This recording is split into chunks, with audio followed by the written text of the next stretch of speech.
Bapak Ibu, masih ada sisa waktu. Kami berikan kembali untuk mengajukan beberapa pertanyaan. Kami buka kembali untuk 3 atau 4 orang penanya. Yang tadi ya silakan Mas dari Pak Silkom. Sebenarnya sih nggak ngulangi kali aja, mohon dijawab soal tempe. Apakah ada untuk deskripsinya tersebut itu ada ketentuannya? Mohon maaf, namanya siapa? Adi Perdiana dari Fasilkom.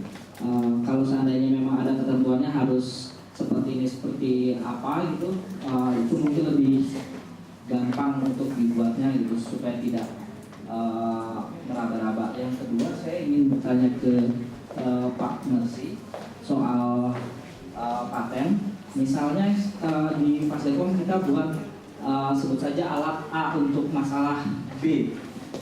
Nah, alat tersebut komposisinya ada menggunakan beagle board yang sudah punya hak paten sendiri gitu. Tapi yang kita pecahkan adalah masalah B tadi dengan alat kita yang tidak ada hubungannya sebenarnya sama beagle board. Yang beagle boardnya cuma sebagai alat komputasi saja gitu. Tapi metode dan juga yang rakitannya semuanya kita yang buat semua gitu. Seperti misalkan sensornya kita buat sendiri atau sensornya kita ngambil dari yang lain, tetapi masalahnya itu kita yang memecahkan. Nah, apakah alat ini bisa didaftarkan seperti itu, Pak? Terima kasih. Baik, pertanyaan berikutnya. Terima kasih, saya Dr. Boy dari Pasar Sarjana Teknologi Biomedis. Nah, kalau sekarang kan harus lewat komite HKI. Kalau komite HKI itu menolak untuk diteruskan ke UI, apakah itu boleh nantinya dibuat HKI oleh yang bersangkutan? Terima kasih. Baik, berikutnya itu paling belakang. Terima kasih, saya dari FMI Paui. Seperti kan kita kan tadi di Namanya Mas? Anhar dari FMI Paui. Tadi kan dibicarakan untuk dimana kita boleh mendaftarkan hak paten itu setelah 6 bulan ya Pak. Tapi kan sekarang saya kan sedang mengerjakan skripsi dan skripsi saya itu ingin saya patenkan Pak. Dimana sebagai salah satu syarat kan itu ada untuk mempublikasikan isi skripsi saya. Apakah untuk pelakuan paten ini saya urus publikasi dulu baru paten, atau paten dulu baru publikasi? Tapi kan kayak yang saya tadi bilang, publikasi itu sebagai syarat sarjana Pak, gitu Pak. Jadi apakah bisa dilakukan secara berbarengan atau mana dulu yang sebaiknya dilakukan gitu? Baik, terima kasih. Satu orang lagi. Terima kasih kesempatannya. Nama saya Ardi Pak dari Fakultas Hukum UI. Yang mau saya tanyakan itu mengenai hak paten. Apakah tataran hak paten ini ada pada tataran internasional? Mungkin kan sama Dr. Boy ya pertanyaannya. Mungkinkah terjadi hak paten yang kita daftarkan di Indonesia itu bertabrakan atau sama dengan hak paten yang ada di negara lain? Apakah lembaga yang mengurusi mengenai hak paten ini di sebetulnya ini tersinkronis gitu Pak? Mungkin seperti itu Pak, terima kasih. Baik, terima kasih. Kita coba jawab satu-satu terlebih dahulu. Mungkin pertanyaan yang pertama tadi dari Mas Adi ya, dari Mas Silkom. Silakan kepada Pak Iwan.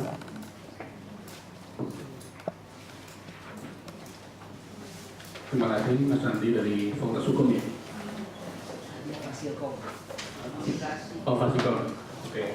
Mengenai template, kayaknya di HCP itu nggak ada bebas-bebas saja. Jadi kayak orang bikin buku aja lah gitu. Semakin bagus, teratur bukunya makin mudah. Dan contohnya cuma 2 eksemplar. Gitu.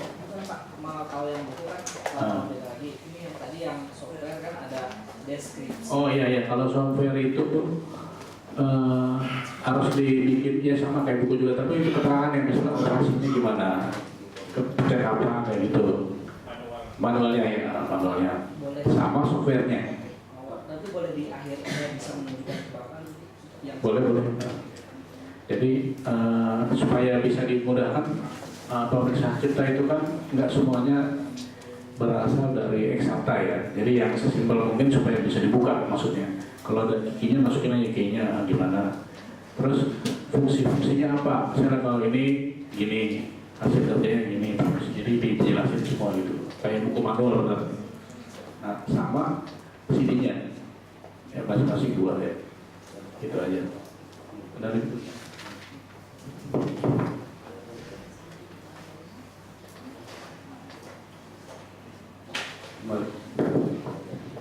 Baik, berikutnya mungkin masih menjawab pertanyaan dari Mas Adi, Pak Mersi dari Pak Seko mengenai metodenya itu yang dibuat sendiri-sendiri.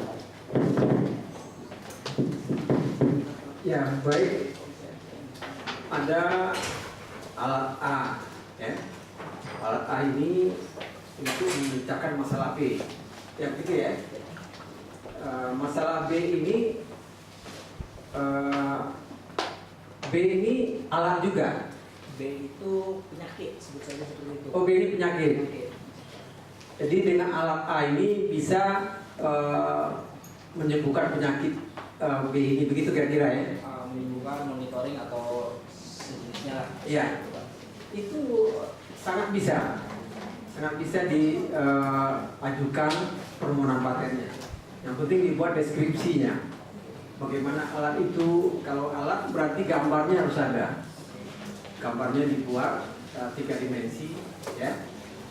Nanti gambar itu terpisah. Jadi tidak kelanjutan dari deskripsi. Jadi nomor halamannya merupakan gabungan dari halaman yang ada di dalam deskripsi, itu bukan. Dia tidak perlu nomor halaman gambar itu.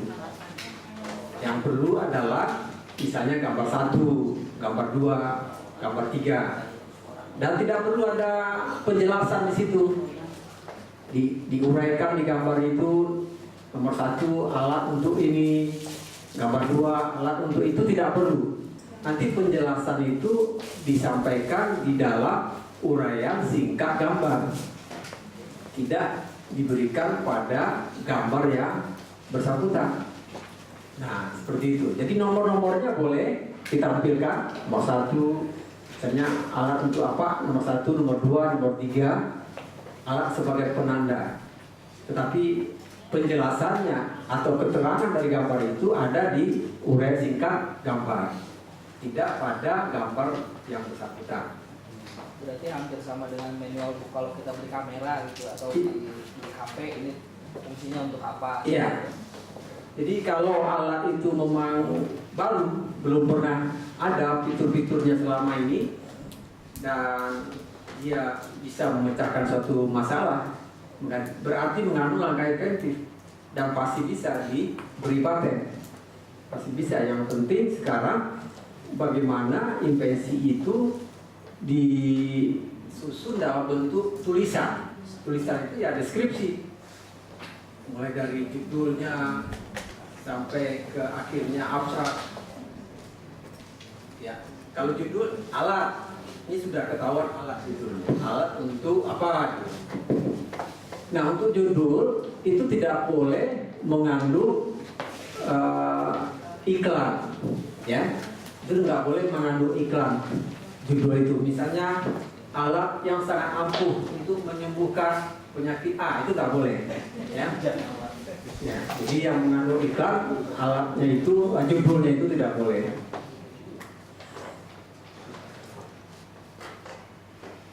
Saya kira cukup. Terus selanjutnya ini dari Pak Anton, ya. Ya, Pak Anton. Kalau tadi itu Pak Anton tergantung, kalau pasal 12 Undang-Undang Paten itu kalau ordernya itu dari negara, berarti pemiliknya negara, yang memberi uangnya negara, ya, APBN, itu berarti ownernya negara. Tapi inventornya itu orangnya yang ditulis, bukan negaranya. Ada misalnya si A, si B, si C itu inventornya, tapi pemegang patennya negara. Gitu ya, Bapak.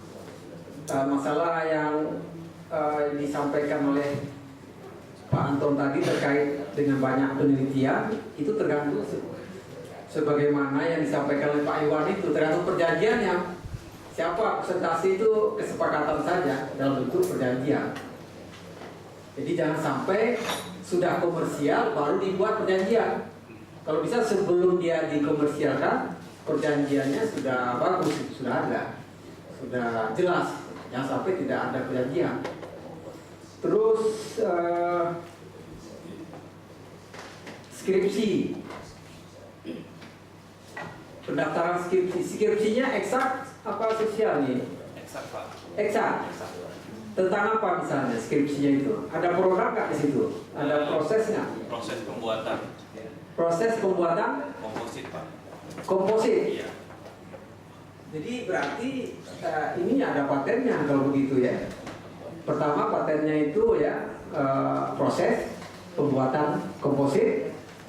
Yang kedua bisa juga alat, ada juga alat kan? Alat untuk pembuatan ini ada alat nggak? Alatnya pakai alat yang sudah biasa dipakai, Pak. Alatnya yang sudah biasa. Iya. Berarti alatnya tidak baru. Iya. Berarti prosesnya saja yang baru. Iya, Pak. Nah kalau prosesnya ini ada juga beberapa tahapan yang tidak baru, misalnya ABC tidak baru, tetapi proses D, E, F, G, H dan seterusnya baru, itu bisa. Jadi klaimnya tergantung nanti pembuatan klaimnya. Jadi di pembukaan klaim kita sampaikan tahapan dari ABC tadi yang sudah umum, yang sudah milik yang lain.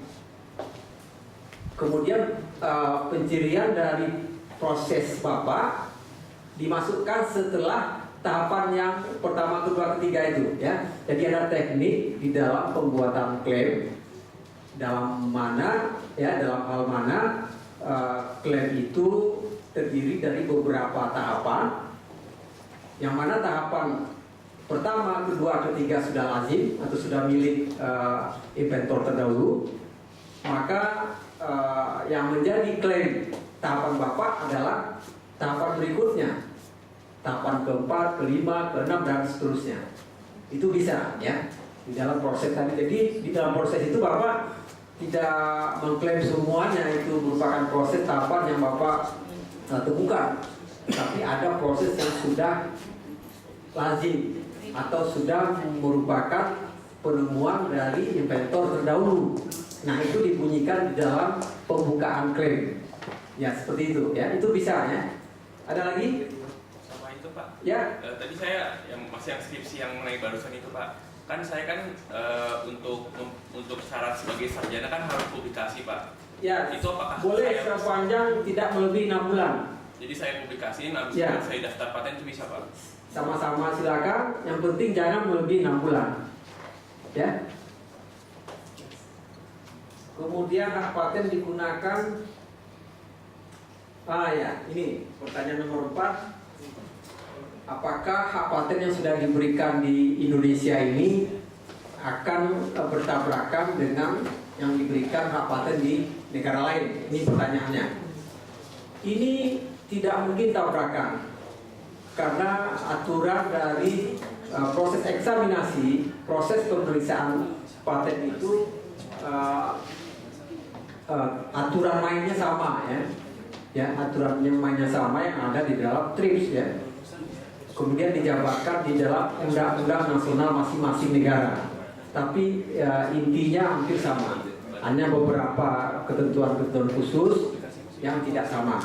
Ketika diberi paten di Indonesia, itu bukan berarti wajib juga diberi paten di negara lain. Tidak wajib. Jadi kalau di sini ditolak patennya, tidak diberi paten, bisa jadi di Jepang diberi untuk paten yang sama, untuk inventor yang sama. Jadi tidak ada kewajiban di dalam TRIPS itu setiap yang sudah diberi paten di satu negara wajib juga diberi paten di negara lain. Jadi kalau diberi paten itu berbicara perlindungan hukum ya. Kalau berbicara perlindungan hukum itu tergantung national treatment masing-masing negara di dalam melakukan proses substantif ya, proses eksaminasi dari paten yang bersangkutan.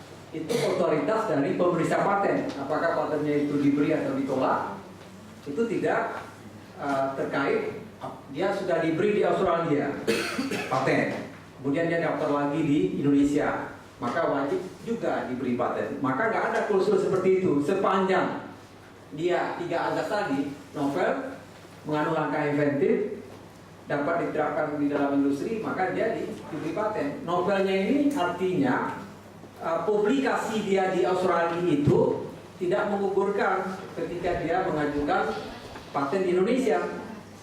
Kalau publikasi dia di Australia itu menggugurkan pengajuan patennya di Indonesia, maka dia tidak bisa diberi paten di Indonesia. Jadi kalau kita berbicara paten, maka siapa first to file, siapa yang lebih duluan. Walaupun inventor yang sama di negara yang berbeda, inventornya sama, di negara Singapura sudah diberi paten, tetapi di Indonesia dia mengajukan lagi. Tetapi pengajuan pemberian paten di Singapura ternyata publikasinya lebih duluan, ya. Begitu dia masuk ke Indonesia, berarti yang Singapura itu menggugurkan patennya yang diajukan di Indonesia. Oleh karena itu, kalau dia memakai sistem PCT, maka itu akan bisa terjawab. Tidak ada menggugurkan itu tidak ada ketika dia melalui PCT. Tapi kalau dia tidak melalui PCT, itu kemungkinan gugur itu ada. Kira-kira Bapak Ibu itu yang bisa kami sampaikan. Saya kembalikan ke panitia. Baik, terima kasih. Mungkin pertanyaan dari Dr. Boy, apakah misalnya ada penolakan dari komite HKI di tingkat fakultas ditolak, apakah boleh daftar sendiri atau tidak? Mungkin Bapak bisa membantu menjawab. Kalau menurut saya mungkin bisa saja sih dok, karena itu kan sudah melalui proses seleksi atau review, kemudian sudah diberi rekomendasi. Ya tentunya hak daripada Dr. Boy sebagai peneliti, saya pikir bisa mendaftar langsung ke DJH. Baik Bapak Ibu, rupanya waktu yang sudah tidak memungkinkan lagi. Mungkin hanya satu saja barangkali Pak Mersi pertanyaan dari saya, karena ini terkait dengan paten yang Universitas Indonesia miliki, terkait dengan sistem IPAS yang saya dapat informasi dari beberapa orang pemeriksa paten. Karena ketika paten akan segera diberikan paten gitu ya, itu harus dimasukkan terlebih dahulu ke dalam sistem yang namanya IPAS. Mungkin bisa dijelaskan IPAS itu apa, lalu apakah itu sudah berjalan atau tidak, karena ini terkait dengan searching untuk dokumen pembanding paten. Kalau untuk yang di luar negeri kan itu mudah sekali, tetapi yang di nasionalnya sendiri itu sangat memberikan barangkali gitu. Ya, terima kasih. Memang sekarang sistem paten sudah menggunakan IPAS ya. Jadi mulai 7 Oktober itu sudah launching IPAS untuk paten. Tetapi pelaksanaannya sekarang itu masih dalam transisi ya. Masih dalam transisi, belum sepenuhnya sempurna. Masih banyak kendala-kendala di lapangan, tapi sudah berjalan ya. Pemeriksaan substantif sudah menggunakan IPAS, kemudian permohonan paten juga sudah menggunakan IPAS. Di tempat saya sertifikat paten juga sudah menggunakan IPAS ya, termasuk pemeliharannya kemarin baru dimulai. Ya memang namanya baru ya, sistem baru, tentu enggak langsung sempurna seperti itu. Banyak kendala-kendala di lapangan, banyak juga yang harus diperbaiki ya, jadi mungkin bisa berjalan. Jadi IPAS ini adalah sistem secara otomasi ya, yang dikeluarkan oleh WIPO, sehingga dengan sistem secara otomasi ini semuanya serba elektronik. Misalnya sertifikat paten ya, begitu nanti Bapak Ibu sudah granted oleh examiner, oleh pemeriksa paten, maka di tempat saya itu sudah langsung ya beberapa langkah langsung keluar bisa dicetak sertifikatnya. Jadi serba elektronik dan serba cepat, hanya saja untuk tanda tangan elektroniknya belum ya, itu menyusul. karena perlu data-data lagi tambahan ya. Jadi untuk mencetak sertifikatnya itu sudah sistem MyPass ya, sudah dipakai sistem MyPass. Tetapi kalau untuk tanda tangan elektronik itu belum ya, seperti Fiducia itu sudah elektronik ya. Nah kalau di paten sistem iPass-nya itu mulai 7 Oktober kemarin itu sudah berjalan hampir semuanya ya. Hanya di tempat saya itu yang lambat baru kemarin bisa dilaksanakan sistem iPass itu. Jadi Bapak Ibu dengan sistem iPass ini pelayanan akan semakin lebih mudah, makin cepat dan makin murah ya. Cepat, mudah, murah. Itu pelayanan dengan sistem iPass karena serba elektronik. Jadi nanti akan pindah ke Kuningan ya. Jadi bulan 7 November itu semua loket akan pindah ke Kuningan ya. Jadi nggak lagi di Tangerang mendaftar ya. Mendaftar tidak lagi di Tangerang, semua loket 7 November itu akan pindah ke Kuningan, gedung imigrasi yang lama. Ya, November ini ya.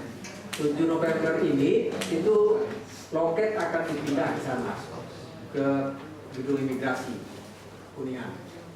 Jadi HKI menempati 9 lantai gedung imigrasi itu semuanya. Sedangkan imigrasi pindah ke gedung mulia. Ya itu. Dan sistem iPass ini yang akan dipakai di sana. Di sana sudah dipersiapkan sistem iPass yang dipakai oleh paten, merek itu ya. Kalau hak cipta gimana Pak Iwan? Sudah ya? Nah, termasuk hak cipta itu sudah pakai sistem iPass.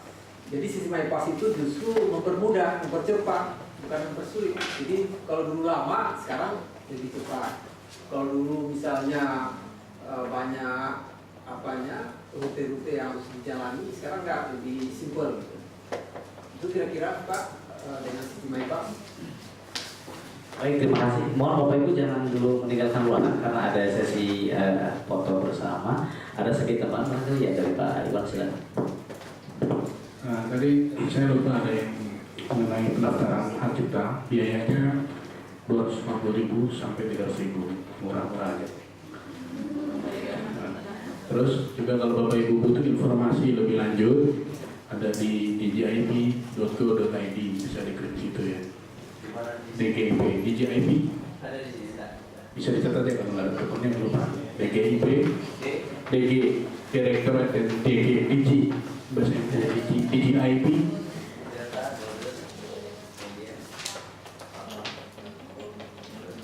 .id. Atau kalau mau ke saya juga bisa saya bantu Hirawans HINAWANS@gmail.com atau yahoo.com. Saya di sini juga bantu om saya, ada peneliti dari Elektra UI, Dr. Insinyur Arman Johan. Beliau bikin macam-macam, ada alat pemanggil ikan. Ya.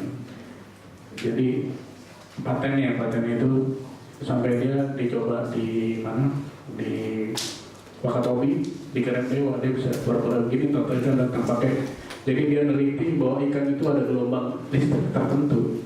Dia bisa pencet gini, gelombang ini yang datang toko apa gitu. Ya, dia spesialisasinya gelombang. Sama ini bikin kayak senjata dari gelombang rendah. Kalau dipancarkan bisa jebol tembok. Berusaha buat pertahanan, buat kemhan. Cuman katanya dia sakit kepala, berurusan dengan kemhan. Ya mungkin ada pengalaman pribadi kali ya. Diambil itu aja. Yang dapat nama orang kemhan, duitnya nggak ada, capek deh. Ya itu aja, saya kembalikan ke panitia. Terima kasih. Baik Bapak Ibu, sebelum foto bersama ini ada penyerahan hadiah untuk 5 orang yang tadi di sesi tanya jawab banyak mungkin aktif. Mungkin Pak Iwan atau Pak Mersi bisa menunjuk salah satu dari 5.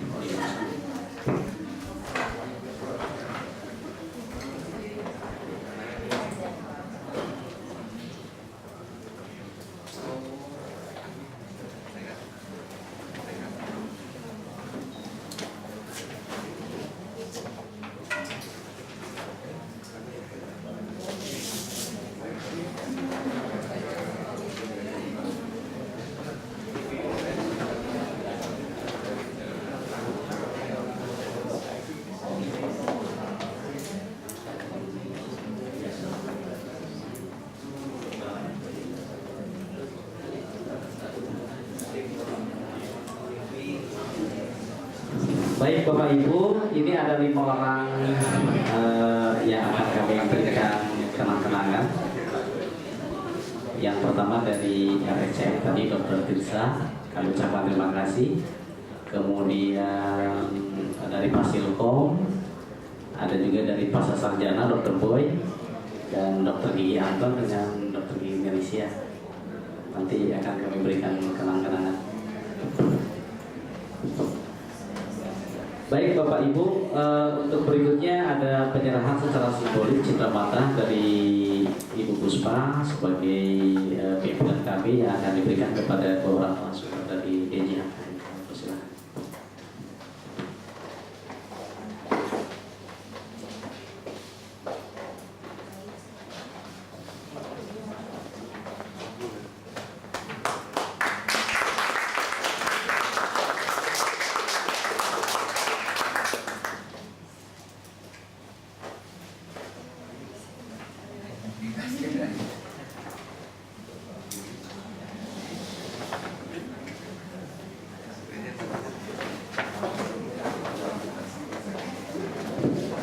Baik, berikutnya mohon kesediaan Bapak Ibu untuk berfoto bersama di belakang backdrop sosialisasi.